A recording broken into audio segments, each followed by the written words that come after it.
Pessoal, doenças cardíacas continuam a ser uma das principais causas de morte no Brasil e no mundo. Estimativas apontam que cerca de 30% dos óbitos estão relacionados a problemas do coração. Hoje, nós vamos conversar com o médico cardiologista que trará informações importantes sobre como prevenir as doenças cardiovasculares, os sinais de alerta e os cuidados necessários para proteger a saúde cardíaca. Seja bem-vindo, então, doutor Alessandro. Boa tarde, tudo bem? Boa tarde. É a primeira vez que vem aqui em casa, não é? Isso. Então, seja muito bem-vindo. Dê cá um abraço. É assim que eu recebo meu povo. Vamos sentar. Obrigado. Aí, logo hoje, me vê essa tossinha chata. É assim mesmo, faz parte, né? Essas mudanças, né, de temperatura. Doutor, as doenças cardíacas continuam a ser uma das principais causas de morte no Brasil e no mundo. Estimativas apontam que cerca de 30% dos óbitos estão relacionados a problemas do coração. Hoje, então, nós estamos recebendo esse doutor para falar aqui conosco e eu quero começar com uma coisa, doutor. Fala assim, tem que fazer isso para prevenir, tem isso que você não pode fazer, seguir uma dieta tal e tal e tal. Mas a gente sabe que tem grupos de pessoas que, por mais que tenham cuidados, vão ser acometidos com essa doença. A gente já viu um atleta, um jogador de futebol, morrer no campo de futebol. Por cor negra, ela influencia também, não é, doutor? Não é um fator diretamente relacionado à morte súbita, não. Não existe, assim, a cor em si não é um fator diretamente relacionado. Agora, uma coisa importante, você levantou esse tópico e vale a pena a gente ressaltar, a morte súbita em atletas, ela é extremamente rara. A gente não pode, às vezes, colocar uma pecha como se o exercício ou o fato de ser atleta pudesse colocar em risco a vida de alguém, o que é o contrário. Uhum. A gente sabe que o exercício é um fator de proteção. Então, esses eventos, eles na verdade se destacam porque eles chamam muito atenção pela gravidade, um indivíduo jovem, no auge da carreira, né, tendo um evento como esse. Mas ele é extremamente raro. Agora, as causas que levam a isso, como você mesma bem disse, nem sempre são preveníveis, mas elas podem, na maioria das vezes, ou em boa parte delas, ser evitáveis ou ser contornadas. Então, o que se orienta é que o indivíduo que vai iniciar, por exemplo, uma prática desportiva, nunca fez, que ele faça uma avaliação médica antes, que aí se faça pelo menos um eletrocardiograma, para identificar algumas causas que levam à morte súbita e que podem, com orientação, com tratamento específico, ser evitadas. Quais são as principais causas do aumento das doenças cardíacas, especialmente a doença arterial coronariana? Pois é, né? Então, como já bem dito, né, a doença cardiovascular é a doença que mais mata, mas, e dentre as causas cardíacas que levam à morte súbita, a doença coronária, né, o famoso infarto, é a causa primeira, especialmente em indivíduos acima dos 30, 40 anos de idade, que é quando realmente os fatores de risco já vão se somando, né, com o passar dos anos, podendo culminar com o famoso infarto. Para se prevenir isso, existe aquele velho e bom feijão com arroz que todo mundo já escutou várias vezes, né? Atividades físicas regulares. Então, a gente diz regular, incentivando uma prática de pelo menos 150 minutos semanais, de uma atividade que tenha continuidade, tenha intensidade, isso é importante, e que tenha progressão. A gente, às vezes, fica acomodado, né, naquela zona de conforto, fazendo aquele exercício sempre do mesmo jeito. É importante que haja também a progressão. Então, e mesmo porque, pilares. doutor, tem que haver essa progressão porque o corpo vai se fortalecendo e vai exigindo um pouco mais. Isso é um reloginho, né? Exato. Além do exercício, a gente não pode sempre lembrar, né, da abstenção do cigarro, o consumo de bebidas alcoólicas de forma moderada, e isso é bem relevante, combate à obesidade, controle pressórico adequado, controle do colesterol, e aí vem toda a questão alimentar envolvida. Então, se a gente faz isso de uma maneira adequada, eu evito e previno muito a probabilidade de ser uma vítima de um infarto agudo do miocárdio com as consequências trágicas que ele traz, né? E a gente não pode ficar nesses ditos populares, nessa crença popular que diz: ah, mas a tartaruga anda bem devagar e ela vive quase 300 anos. Não é assim. Isso aí é uma zona de conforto, né? Exatamente. A gente tem que pensar como se fosse um carro, né? Um carro parado, deixa um carro novinho, compra um carro 0 km, deixa ele na sua garagem parado por 2 anos, depois vai tentar andar nele. Pra você ver Não anda. Não anda. Ele vai, não só a bateria, como vários outros... Vai enferrujar. Nosso coração também, ele agradece o movimento. Então, é importante que se tenha essa ideia. Não é só o coração, né, doutor? Tudo enferruja, né? Tudo enferruja. É verdade. É como que as pessoas podem identificar os primeiros sinais de problemas cardíacos e quando deve procurar um médico? Porque tem gente que protela, né? Exatamente. Então, primeiro assim, né, indivíduos que mesmo assintomáticos tenham casos na família, por exemplo, de morte súbita, indivíduos jovens, que tenha, enfim, principalmente parentes de primeiro grau, e os indivíduos que tenham alguns sintomas específicos, por exemplo, desmaiou, ou está tendo palpitação, teve uma dor no peito, está cansando mais do que costumeiramente cansava, então precisa procurar para investigar se a saúde do coração está em dia ou se há alguma outra causa paralela. Então, esse é um pilar. E é óbvio, indivíduos também, principalmente aqueles, mesmo assintomáticos, acima dos 40 anos, que estão acima do peso, não estão com hábitos saudáveis, que é válido fazer um check-up justamente para encontrar, porque porventura ele está assintomático, mas ele está cheio de problemas. Às vezes a pressão está alta, o colesterol está alto, enfim, está tudo bagunçado, mas ele não sente nada, ele acha que está tudo bem. Que está tudo bem. E aí vem aquela velha história, né? O fulano morreu e não tinha nada. Não tinha porque não procurou. Na verdade, estava tudo lá. Nossa, e também tem aquela conversa, nossa, dormiu e acordou morto. Isso também... Como é que acorda? Não acorda, né? Gente, a gente está brincando aqui, mas isso é para vocês verem o tanto que isso é comum. Aí, perto da sua casa, deve conhecer uma pessoa assim. Doutor, outra pergunta. O que se pode ser feito em termos de prevenção para evitar o infarto? Bom, então esses hábitos, né, como a gente já reforçou, isso é muito importante, né? Cultivar todos esses hábitos de forma regular. Fazer as visitas ao cardiologista conforme orientado para que as medidas sejam seguidas, tanto de medicação quanto de reforço à mudança do estilo de vida. E aí eu vou entrar aqui, já que nós estamos aqui na TV, uma TV que tem esse lado voltado para a espiritualidade, botar mais um temperinho nessa nossa conversa, que também recentemente tem se colocado que o cultivo de bons sentimentos, de valores, também podem ter influência na saúde do coração. Ah, então quem tem um bom coração tem uma saúde boa no coração? Olha só, olha que legal, né? Isso é uma coisa assim que já vem sendo estudada e a gente está falando aqui não de religião e sim de espiritualidade, está falando de ciência, que são realmente estudos feitos que tentam realmente comprovar essa relação.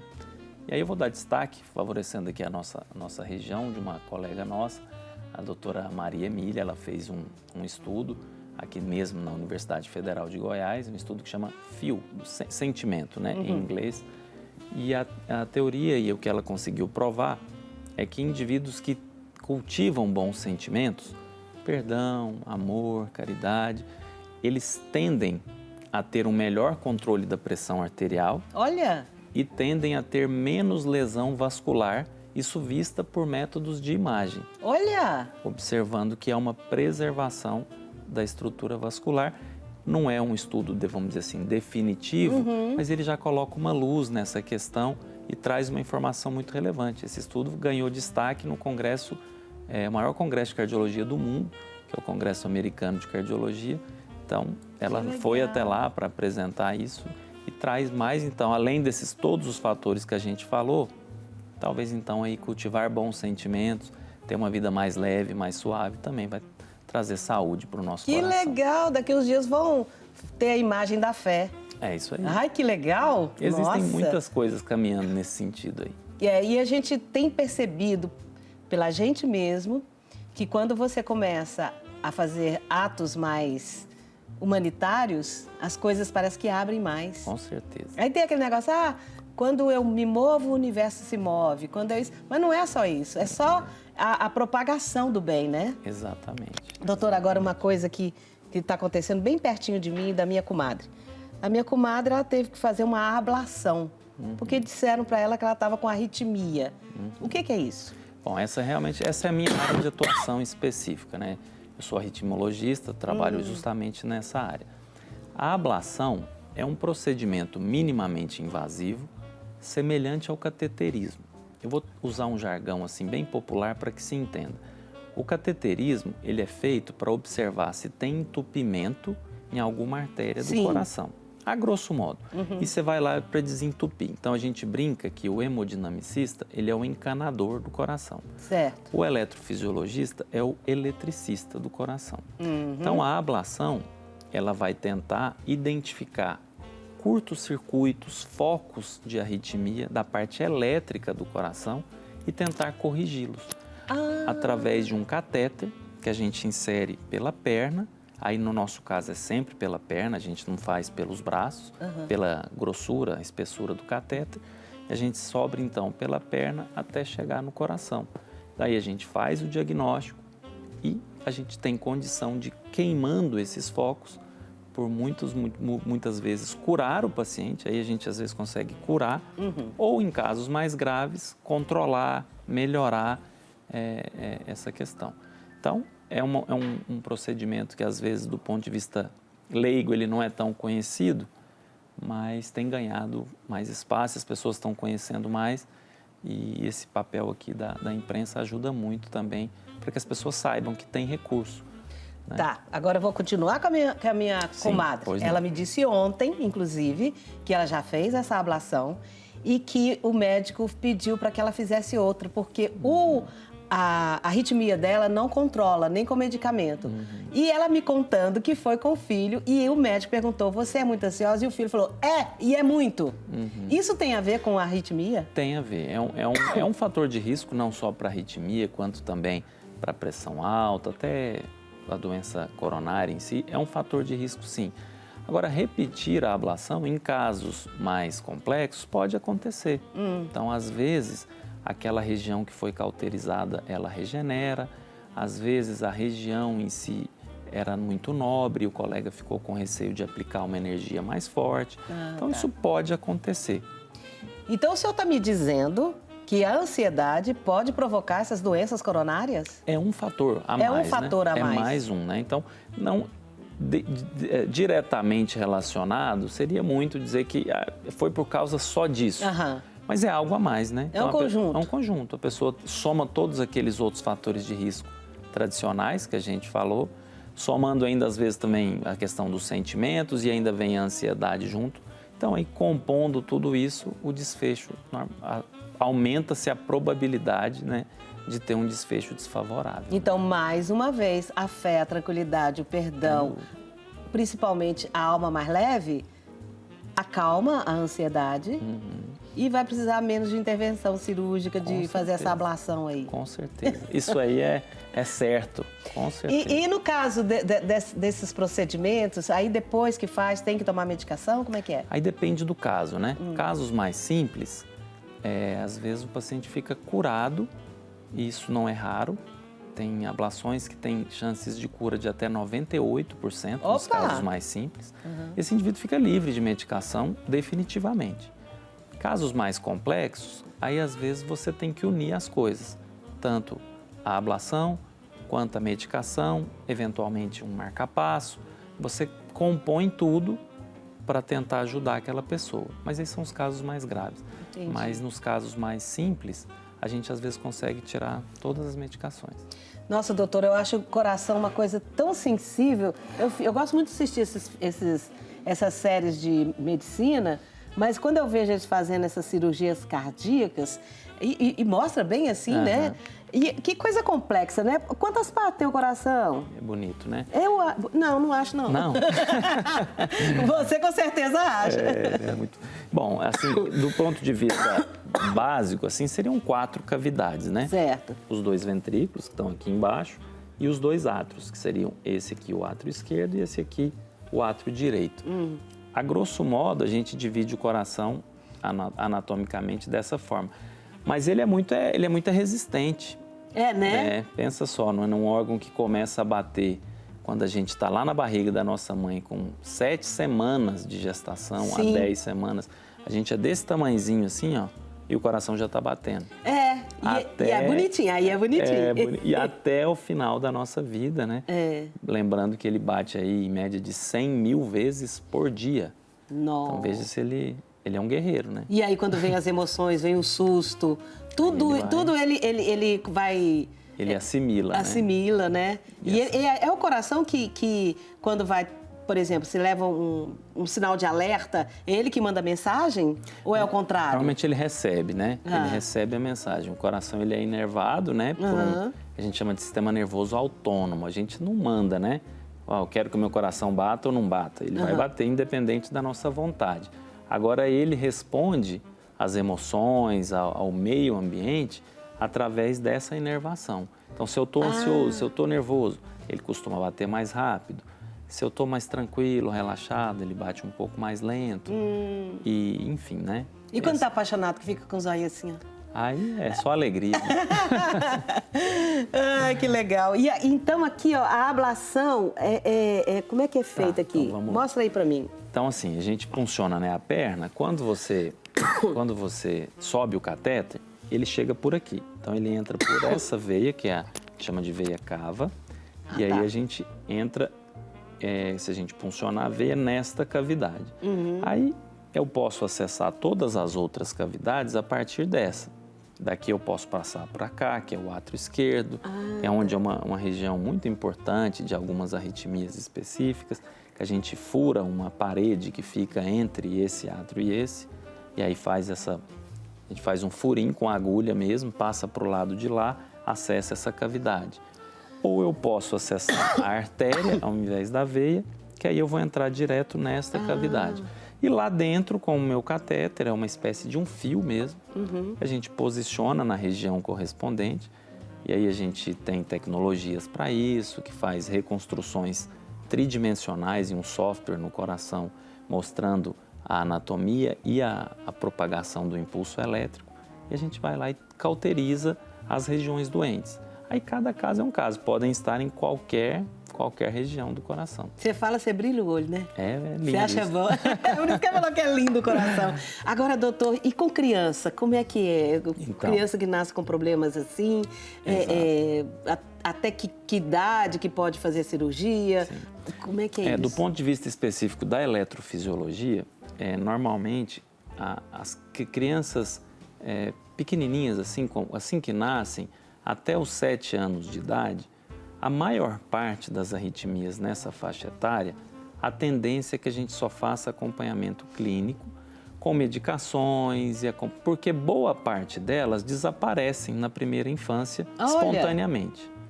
Casos que são muito refratários, ou seja, você dá medicação, o coração dispara e não para, isso é sempre ali naquele processo, a intervenção ela pode ser feita desde os primeiros dias de vida, inclusive. Aí já são casos muito desafiadores.